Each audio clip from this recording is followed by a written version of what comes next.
another show here at the O, June 3rd, 2017. I mean, Joe, the hits just keep on coming. Right you are, PK, and I'll tell you something. I flew first class all the way from LAX to come here and entertain all these Demar Stitch stickers, all these Cornelian can collectors. Okay, Joe, first of all, the only LAX that you deal with is X-Lax. What? Which is something you have to take regularly. No, Anyways, our first match, That's was untrue. James Boulevard versus Dynamic Dexter, and it was a corporate ladder qualifying match, Joe. Oh, jeez, yeah, that 50-pound Las Vegas strip. Well, I'll tell you something. He came in and he lit up the place or whatever. But He sure did. Yeah, well, guess what? He didn't lighten up enough because James Boulevard.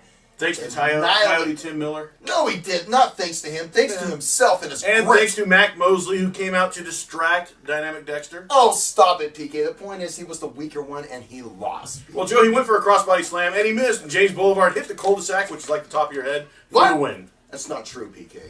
Well, Joe, then we had John Hogan versus Jackson Carter. Now, Joe, this was a very physical match. It was a match I was looking forward to. Me too. And it kind of disappointed in a way because John Hogan was able to get the side sleeper hold in and basically put Jackson Carter to sleep. Now, Joe, John Hogan is eyeballing Marcus Adams for his Ultimate title. And rightfully so. Having beat Jackson Carter, I think he deserves a shot. Absolutely, because Jackson Carter is a former Ultimate Champion. I'll tell you something. John Hogan, the War Machine, he will be our next champion. I just have a feeling that guy's going to be our Ultimate Champion because he's got what it takes. He's got the it factor, as I say. Well, Joe, then we had a return. We had Rod Bolt come out, and he came out and said, hey, look, Jake Hughes, I want to take you on for one more match, Brad Armstrong Memorial Match, July 1st here at the OSWA. Rod Bolt versus Jake Hughes, Joe. And there he was talking about his neck injury and everything like that. But I'll tell you something, why is he going to get into the ring? When he has a risk of a neck injury? Yeah, let me tell you something, Rod Bolt. Going up against Jake Hughes, one, you're going to lose, but don't worry. Out of the kindness of my heart, I will bring a wheelchair for you.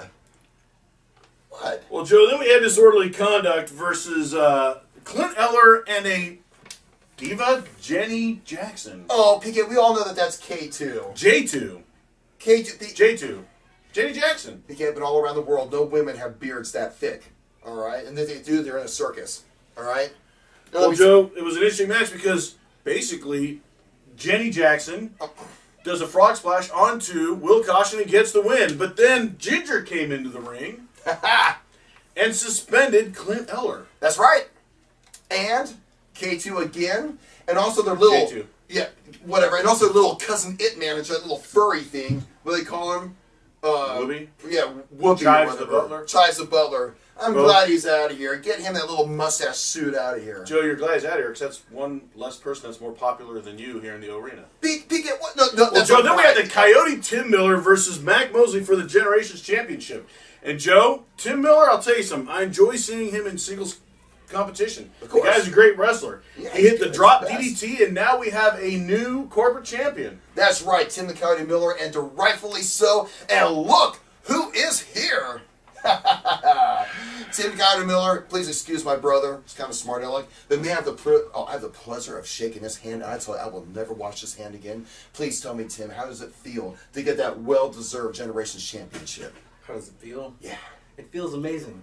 But I told each and every last one of you that this was the year of the Coyote. This is just the beginning. Mac Mosley called himself the face of the Generations division. No, I'm not the face. I am the division, and this is my year.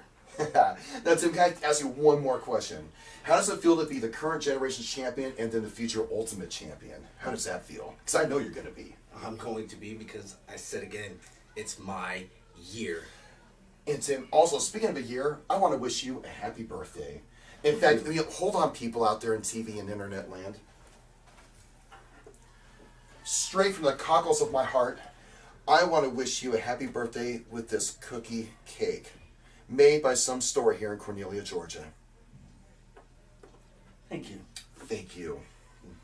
Oh, Tim, you have a great week, and I'll tell you something, I cannot wait till you see that other gold around your waist. Absolutely. Yeah, you can come back now. All right, BK, let's get you back here. Look at the cat dragged in. I'll tell you something. Wow, Joe, great thing to say about your brother. Now, oh, BK, have a sense of humor. Well, Joe, then we had the Monster Z versus Marcus Adams. Now, Joe, this was a non-title match, but it had some very serious implications for Marcus Adams because the Monster Z is the second longest reigning Ultimate Champion. Had he beat him, it would have definitely been a feather in the cap of the current Ultimate Champion, Marcus Adams. But unfortunately, John Hogan had to stick his beak into that match and wound up attacking both Marcus Adams and the Monster Z. And the match was a no contest, so neither one of them get the victory. First of all, you got to get a new pair of glasses or contacts or whatever, because that is not a beak. He is not a bird. All right? Let me tell you something. John Hogan had every right to be in there because he is a future Ultimate Champion, just like Tim the Coyote Miller. And don't you forget that, all you people out there in internet and TV land. Well, Joe, then our final match was Chad Silva and Sweet Daddy versus Scott Mason and a mystery opponent. I mean, a mystery partner. Forgive me. Who turned out to be the White Knight, who I haven't seen in quite a while here at the OSWA. Yeah, from Arcadia, California, a suburb of L.A. Well, Joe, ultimately, Scott Mason and the White Knight got disqualified because they were both double-teaming Chad Silva. Oh. Because I think Scott Mason is afraid to face Chad Silva one-on-one for his championship. No, not, PK. Well, then, Joe, the interesting thing was Sweet Daddy comes running in with his chair. And, of course, you know, like the roaches in your kitchen when the lights come on. What? Scott Mason and the White Knight scurry out of the ring. He picks up Chad Silva, but then attacks him with a chair. PK, I'll tell you, that's one of the most beautiful things I saw tonight. Made my first class flight from L.A. Perfect. From Lower Alto? No, from Los Angeles. Come on. In fact, right here is Sweet Daddy. Why is he in our frame? I don't know. Remove yourself. Twice. I don't understand. Great English. I don't understand the disrespect he would show me being in the frame with us. Well, you know, he's kind of jealous because he lives in my shadow. You understand? I understand that. But, you know, I got to ask you, you really gave a beatdown on Chad Silva. Now, me personally, I can't stand the guy. And so I want to know why you gave him the beatdown. See, this was not about Chad Silva. This was about me being in OSWA. Ever since I've been here, I've not lost. And tonight, my team lost. But this is not about Chad. This is about the real Sweet Daddy, the wicked one, the hardcore heartbreaker unleashing himself on the O. And doing the things that I've done my entire career, and that's make money and grab titles. It doesn't matter if you like me. I don't care, because I really don't like you. I had to come out earlier. Part of my stupid contract said I had to come out during intermission and hug these stupid little kids. They were hugging on me, trying to take my feather boas. You see they're not here. Oh, right, because they ripped them. They ripped them to pieces.